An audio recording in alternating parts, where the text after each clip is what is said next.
ध्यान मूलम गुरोर्मूर्ति, पूजा मूलम गुरोपदम, मंत्र मूलम गुरोर्वाक्यम, मोक्ष मूलम गुरु कृपा।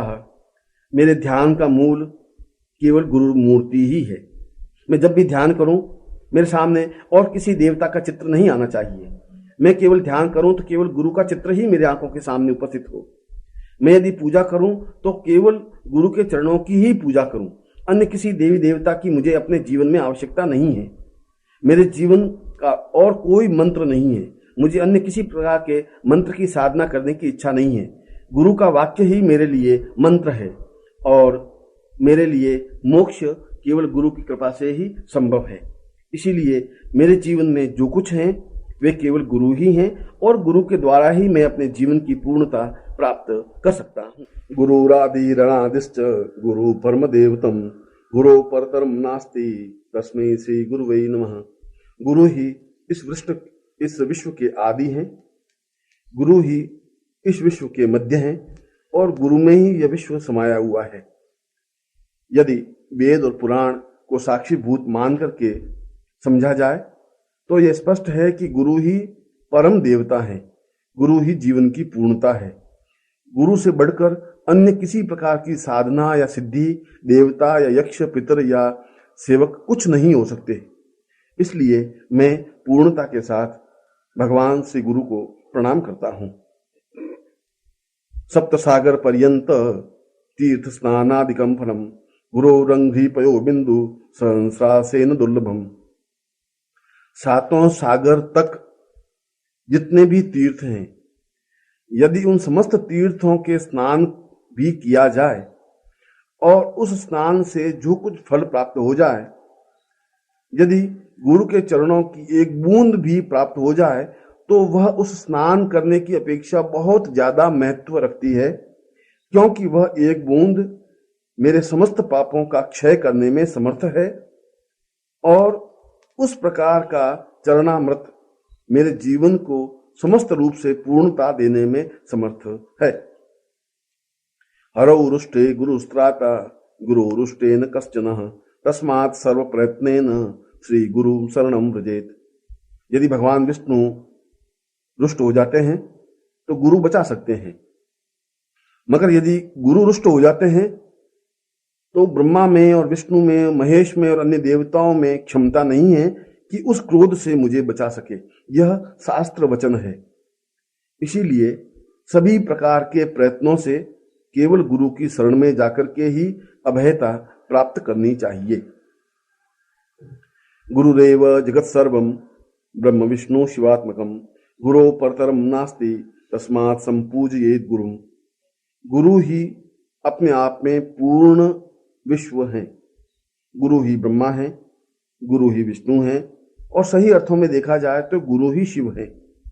गुरु से अन्यत्र न किसी प्रकार का विश्व है, न किसी प्रकार का सूर्यलोक, चंद्रलोक या देवलोक है, न अन्य किसी प्रकार के देवता हैं, न ब्रह्मा है, न विष्णु है, न विश्व है। केवल गुरु ही समस्त ब्रह्मांड में व्याप्त हैं। ऐसा एक नहीं, 18 पुराणों ने भी यही बात कही है। चारों वेदों के मुंह से भी यही वाक्य उच्चरित हुआ है। इसीलिए सभी प्रकार के प्रयत्नों से केवल गुरु का पूजन, चिंतन, मनन, ध्यान और संपूषणा गुरु के द्वारा ही संभव है। ज्ञानम विज्ञान सहितम लभ्यते गुरु भक्तितः, गुरो परतरम नास्ति ध्येयो सो गुरु मार्गी भी। न हमें ज्ञान सीखने की जरूरत है, न हमें विज्ञान में पारंगत होने की जरूरत है, न हमें किसी प्रकार के अभ्यास करने की जरूरत है, न किसी प्रकार की साधना की जरूरत है। यह सब कुछ तो केवल गुरु भक्ति से ही प्राप्त हो सकता है, क्योंकि गुरु की एक कृपा ही जीवन में पूर्णता देने में समर्थ है। गुरु तो समुद्र के समान है। यदि उनकी एक लहर भी मेरे अंदर समाहित हो गई तो मैं तो सभी दृष्टियों से परिपूर्ण हो ही जाऊंगा। और गुरु के उस अगाध समुद्र में एक लहर का कोई विशेष महत्व नहीं है और मेरे लिए तो वह संपूर्णता है। इसलिए गुरु के अलावा इस जीवन में कोई चिंतन, कोई मनन, कोई ध्यान, कोई धारणा, कोई साधना और कोई तपस्या नहीं है। इसलिए सब कुछ भूल करके गुरु के बताए हुए मार्ग पर चलना ही जीवन की पूर्णता मानी गई है।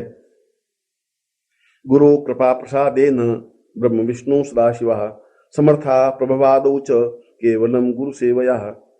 गुरु की कृपा से ही ब्रह्मा प्रसन्न होते हैं, उनकी कृपा से ही विष्णु सहायक होते हैं, उनकी कृपा से ही शिव के साक्षात दर्शन हो सकते हैं, क्योंकि गुरु ही इन देवताओं को साक्षात रूप में उपस्थित करने में समर्थ हैं। गुरु ही अन्य साधनाओं में सिद्धियां देने में समर्थ हैं। गुरु की केवल कृपा कटाक्ष से जीवन में पूर्णता आना संभव है। एक नहीं सैकड़ों ऋषियों ने अपने गुरु की सेवा करके पूर्ण तपस्या और साधना और सिद्धियों को प्राप्त किया है। इसलिए मेरे जीवन का एकमात्र उद्देश्य केवल गुरु की सेवा ही है। न मुक्ता देव गंधर्वा पितरो यक्ष किन्नरा ऋषय सर्वसिद्धाश्च गुरु सेवा परांगमुखा। यदि मैं गुरु सेवा से अलग होकर के अगर देवताओं की पूजा करता हूँ, गंधर्वों की पूजा करता हूँ, पितरों की पूजा करता हूँ, यक्ष या किन्नरों की पूजा करता हूँ, तो मुझे किसी प्रकार की सिद्धि प्राप्त नहीं हो सकती, क्योंकि सिद्धियों का मूल आधार तो गुरु ही होता है। समस्त प्रकार के ऋषियों ने भी एक ही बात कही है कि गुरु सर्व सिद्धाश्च, गुरु ही समस्त सिद्धियों को प्रदान करने में समर्थ है। जब तक गुरु सिद्ध नहीं हो सकते तब तक अन्य देवताओं में सिद्धि प्राप्त हो ही नहीं सकती। जब तक गुरु सिद्ध नहीं हो सकते तब तक महाविद्याओं में सफलता प्राप्त हो ही नहीं सकती। जब तक गुरु की कृपा प्राप्त नहीं हो सकती तब तक जीवन में किसी प्रकार की सफलता प्राप्त हो ही नहीं सकती। एवं श्रुत्वा महादेवी गुरु निंदाम करोति यः स याति नरकम घोर यावत् चंद्र दिवाकरो। हे पार्वती, इसीलिए मैं संपूर्ण शास्त्रों का सार यह बता रहा हूं कि जो साधक या व्यक्ति गुरु की निंदा करता है उसके समान पापी इस संसार में कोई नहीं है। वह निश्चय ही नरक में जाता है, उसकी सारी तपस्या क्षीण हो जाती है, और जब तक सूर्य और चंद्र इस विश्व में है तब तक उसे नरक की यातना भोगनी ही पड़ती है। गुरु दर्शित मार्गेण मन शुद्धिंतु कार्येत अनित्यम खंडयेत सर्व यत्किंचादात्म गोचरम। इसलिए गुरु के बताए हुए मार्ग पर ही चलना श्रेयस्कर है। मन की शुद्धि केवल गुरु की कृपा से ही संभव है। पूर्ण सिद्धि केवल गुरु मंत्र जाप करने से ही सफलता और सिद्धि प्राप्त हो सकती है। जो कुछ दिखाई देता है, जो कुछ दिखाई नहीं देता है, जो कोई देवता हैं, जो कुछ जीवन में गोचर और अगोचर हैं, उन समस्त गोचर अगोचर को सिद्धि और सफलता प्राप्त करने के मूल में केवल गुरु ही हैं। यावत् कल्पांतको देह तावदेव गुरु स्मरेत गुरु लोपो न कर्तव्य स्वच्छंदो यदि वा भवेत। यदि कहीं पर गुरु की निंदा हो रही हो और ऐसे शब्द कान में गिरते हैं तो वह पूर्ण पापी की संज्ञा प्राप्त करता है।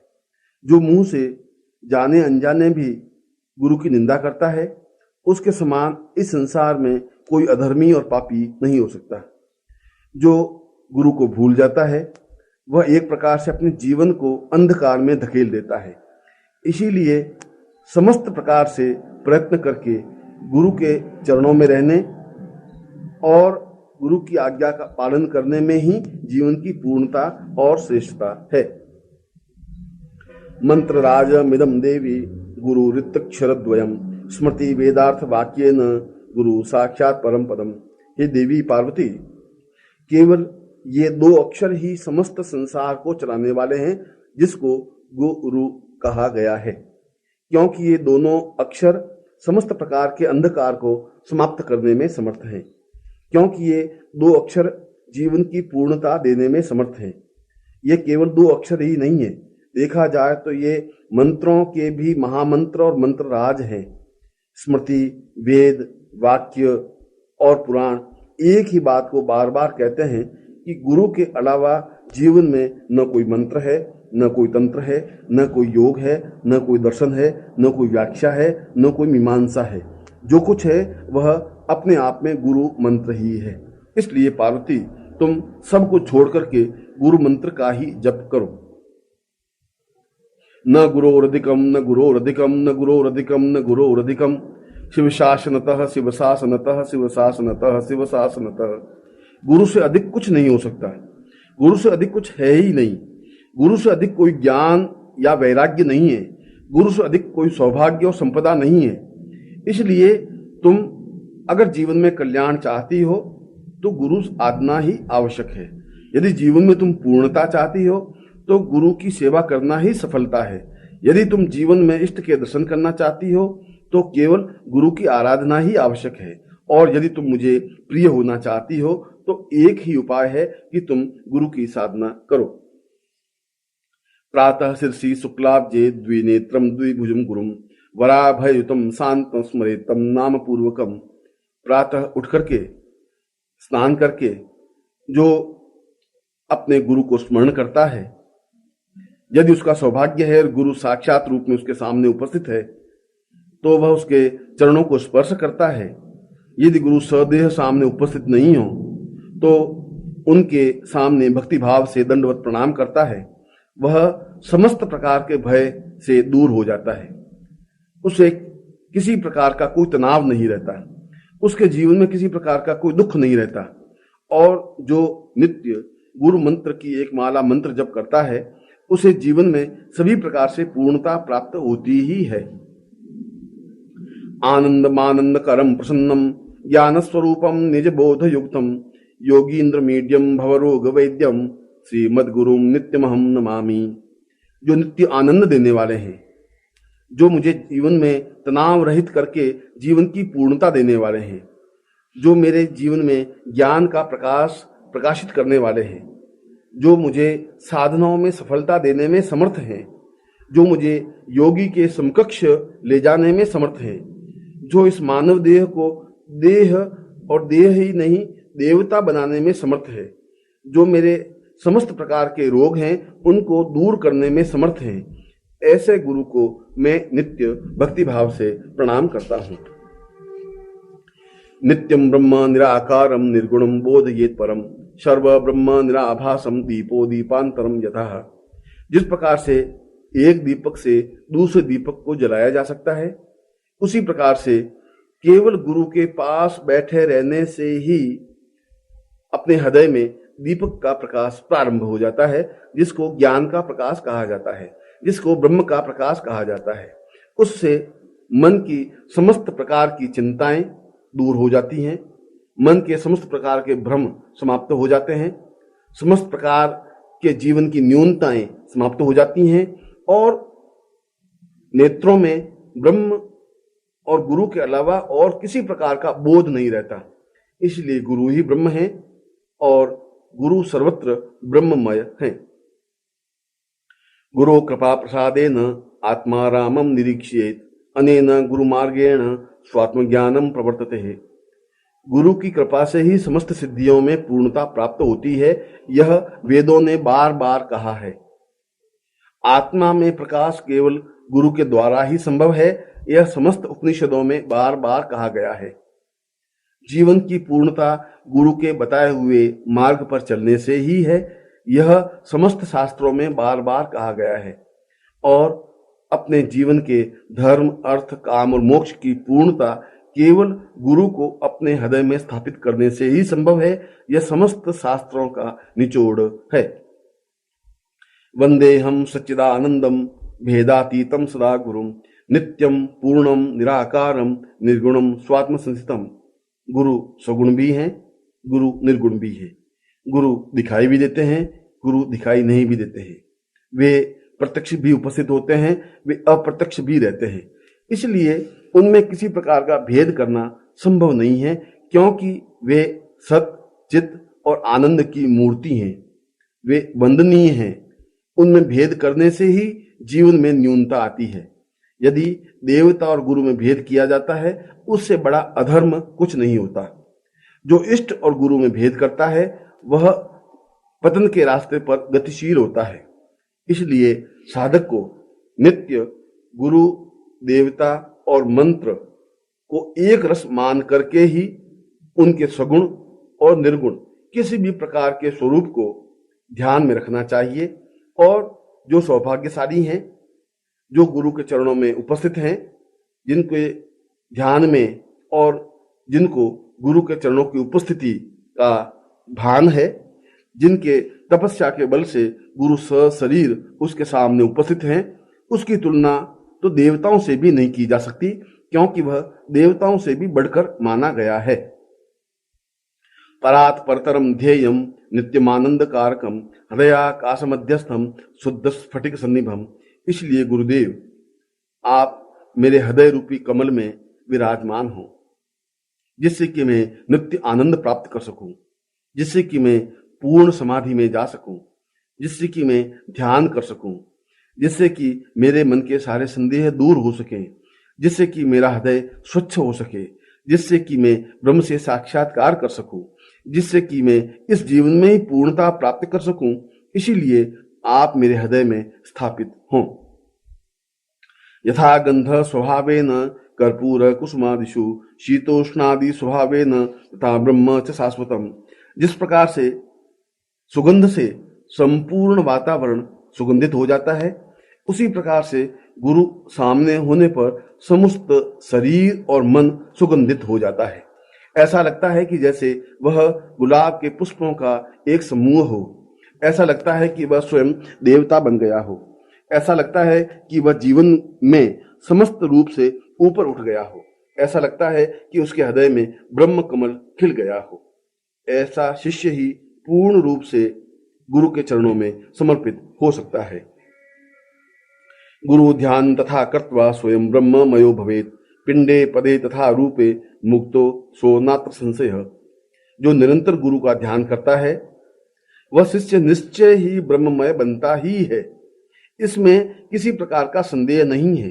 पार्वती, मैंने समस्त वेदों, उपनिषदों, पुराणों और शास्त्रों का अध्ययन किया है। मैं चराचर जगत को जानता हूं, क्योंकि मैं शिव स्वरूप हूं।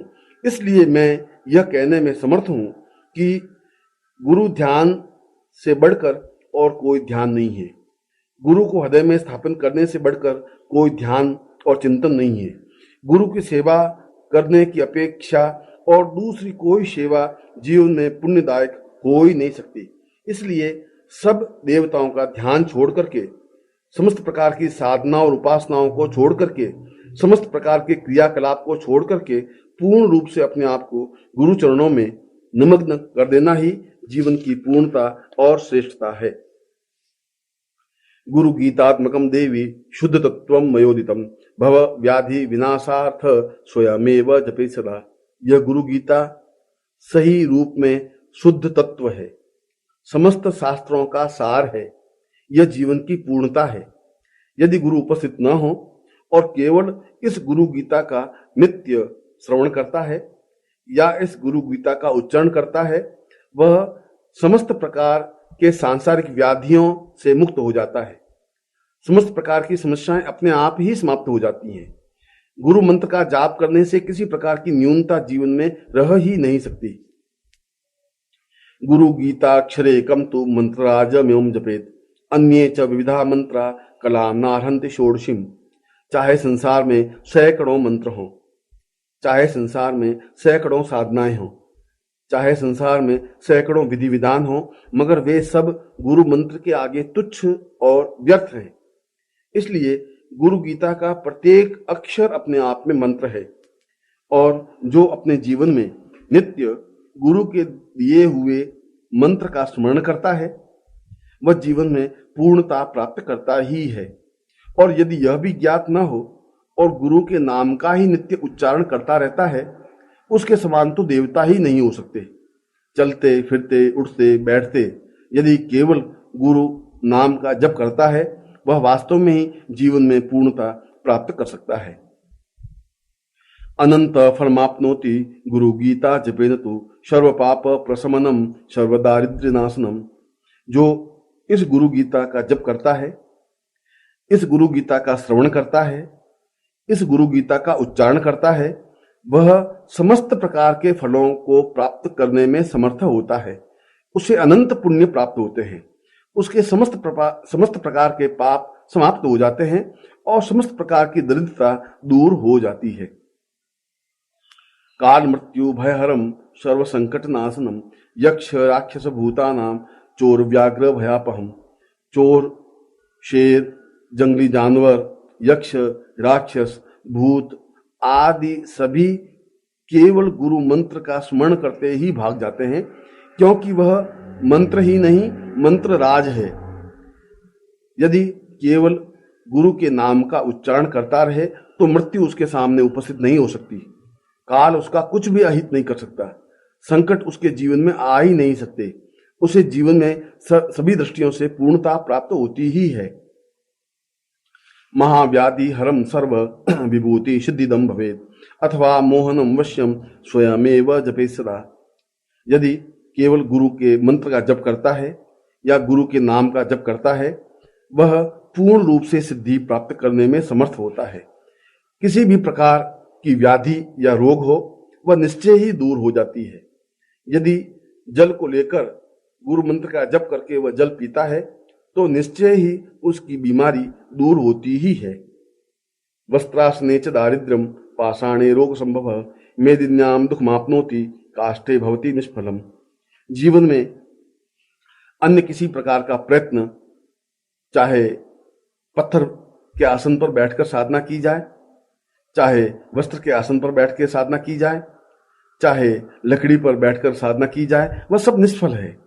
यदि उसके हृदय में गुरु की साधना नहीं है, गुरु का नाम नहीं है, गुरु मंत्र का उच्चारण नहीं है और उसका हृदय गुरु चरणों में लीन नहीं है। उत्तरे शांति कामास्तु वश्ये पूर्व मुखो जपेत दक्षिणे मारणम प्रोक्तम पश्चिमे च धनागम। जीवन में चाहे साधक उत्तर की ओर बैठ करके साधना करे या दक्षिण की ओर बैठ करके साधना करे, दिशाओं का जीवन में कोई महत्व नहीं है। महत्व है तो जीवन में पूर्ण शांति और समृद्धि का। आवश्यकता है गुरु को अपने हृदय में स्थापित करने का, आवश्यकता है गुरु मंत्र जाप करने का, और ऐसा करने पर ही उसे जीवन में पूर्ण सिद्धि और सफलता प्राप्त हो सकती है। आयुरारोग ऐश्वर्य पुत्र पौत्र प्रवर्धनम अकामतः स्त्री विधवा जपान मोक्षम आपनुयात।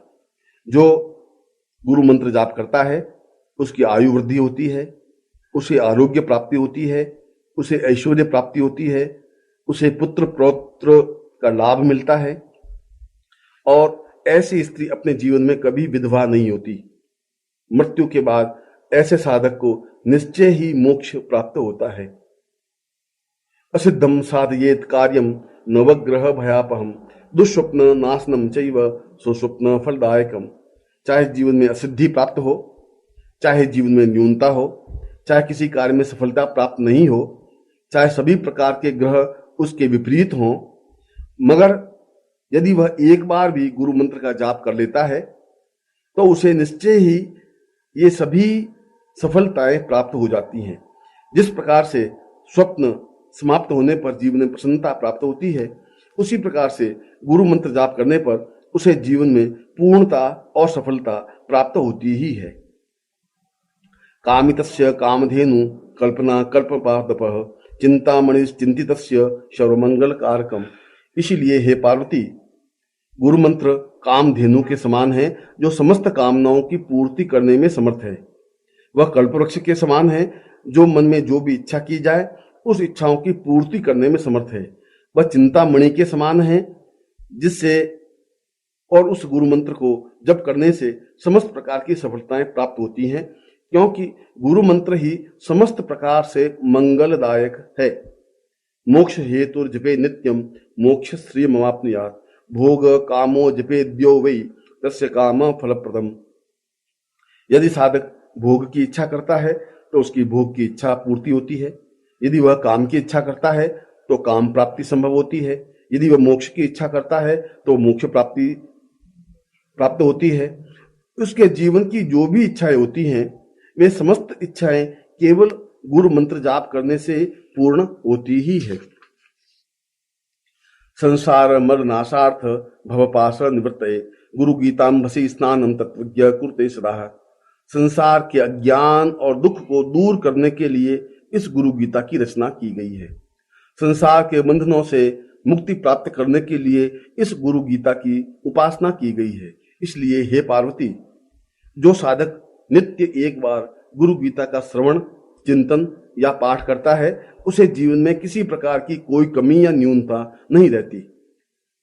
स एव च गुरु साक्षात् सदा सद्ब्रह्म वित्तमः तस्य स्थानानि सर्वाणि पवित्राणानि संशयः। इसलिए जीवन में गुरु ही पूर्णता देने में समर्थ हैं। वे ही सद्गुरु हैं, वे ही ब्रह्म हैं, वे ही हृदय में बिठाने के लायक हैं, वे सर्वत्र व्यापक हैं। इसलिए किसी भी स्थान पर, किसी भी रूप में, किसी भी प्रकार से जो गुरु को स्मरण करता है उसे जीवन में सभी प्रकार से पूर्णता प्राप्त हो जाती है। अनेन प्राणिनः सर्वे गुरु गीता जपेन तु सर्वसिद्धि प्राप्नुवान्ति भुक्ति मुक्ति न संशयः। इसलिए जीवन में जो गुरु गीता का जप करता है उसे समस्त प्रकार की सिद्धि प्राप्त होती है, उसे भुक्ति और मुक्ति प्राप्त होती है और वह निश्चय ही गुरु का प्रिय बनने में समर्थ हो पाता है। सत्यम सत्यम पुनः सत्यम धर्म्यम सांख्यम मयोदितम गुरु गीता समम नास्ति सत्यम सत्यम वरानने। हे पार्वती, मैं सत्य कहता हूं, फिर सत्य कहता हूं और पूर्ण रूप से सत्य कहता हूं कि धर्म और सांख्य, शास्त्र और दर्शन, मीमांसा और पुराण, समस्त शास्त्रों का एक ही निचोड़ है कि गुरु गीता के समान अन्य कोई पुस्तक नहीं है, गुरु मंत्र के समान अन्य कोई मंत्र नहीं है और गुरु के पास बैठने के समान अन्य कोई साधना नहीं है। एको देव एक धर्म एक निष्ठा परम तपम गुरो परतरम नान्य नास्ति तत्वम गुरो परम। इसलिए जीवन में एक ही देवता है, एक ही धर्म है, एक ही निष्ठा है, एक ही तपस्या है कि वह सब कुछ गुरु ही है। गुरु के अलावा जीवन में कुछ भी उचित अनुकूल नहीं है। इसीलिए साधक को सब कुछ छोड़ करके तत्व ज्ञान प्राप्त करना चाहिए और वह तत्व ज्ञान गुरु की प्राप्ति, गुरु की सेवा और गुरु में अपने आप को पूर्ण रूप से विसर्जित कर देना है। माता धन्या पिता धन्यो धन्यो वंश कुलम तथा धन्या च वसुधा देवी गुरु भक्ति सुदुर्लभा। वह माता धन्य है जिसका पुत्र गुरु चरणों में लीन है, वह पिता धन्य है जिसका पुत्र गुरु सेवा में है, वह वंश धन्य है जिसका बालक गुरु के पास उपस्थित है, वह कुल धन्य है जिसका बालक गुरु के प्रसन्नता में अपनी प्रसन्नता अनुभव करता है, वह पृथ्वी धन्य है जहां ऐसे श्रेष्ठ शिष्य पैदा होते हैं, क्योंकि सभी प्रकार से दुर्लभ साधना या पूजा, भक्ति या भाव केवल गुरु ही होती है। इसलिए प्रत्येक प्रकार से गुरु भक्ति ही करनी चाहिए। शरीरम इंद्रियम प्राणश्चार्थ स्वजन बांधवा माता पिता कुलम देवी गुरुरेव न संशय। इसलिए शिष्य को चाहिए कि न वह माता का ध्यान करे, न पिता का ध्यान करे, न कुल देवी का ध्यान करे, न धर्म का ध्यान करे, न किसी प्रकार का शास्त्र पढ़े, न पुराण पढ़े। उसे अन्य किसी प्रकार का कुछ करने की जरूरत ही नहीं है। उसे तो गुरु के चरणों में उपस्थित होकर के उसकी कृपा प्राप्त करना ही पूर्णता है। और जो शिष्य ऐसा कर लेता है वह समस्त शास्त्रों में पारंगत होकर के पूर्ण मोक्ष प्राप्त करने में समर्थ हो पाता है। आकल्प जन्ना कोट्या जप व्रत तप क्रिया तत्सर्वम सफलम देवी गुरु संतोष मात्रतः। हम जीवन में जितने भी व्रत, उपवास, जप, तप, व्रत, क्रिया करें वे सभी तभी सफलता दे सकते हैं जब गुरु संतोष प्राप्त करता है। इसलिए गुरु की प्रसन्नता ही जीवन की प्रसन्नता है, गुरु का संतोष ही जीवन की पूर्णता है। विद्या तपो बले नैव मंदभाग्याश्च ये नरः गुरु सेवा न कुर्वन्ति सत्यम सत्यम वरानने। वह वास्तव में अभागा है जो गुरु की सेवा करने में समर्थ नहीं होता, वह वास्तव में मंदभाग्य है जो गुरु से दूर रहता है। इसीलिए सभी प्रकार से अपने जीवन में गुरु को ही ध्यान और मनन, चिंतन और देना चाहिए और हमेशा एक ही चिंतन, एक ही विचार, एक ही मनन करना चाहिए कि तुमेव माता च पिता तुमेव बंधुश्च तुम सखा तुमेव विद्या द्रविणम तुमेव सर्वम मम देव देव। ऐसा कहकर के जो अपने आप को पूर्ण रूप से गुरु चरणों में लीन कर लेता है, जो गुरु की प्रसन्नता को ही अपने जीवन की पूर्णता मानता है, उसके समान इस संसार में कोई देवता नहीं हो सकता। इति श्री स्कंद पुराणे उत्तरखंडे शिव पार्वती संवादे गुरु गीता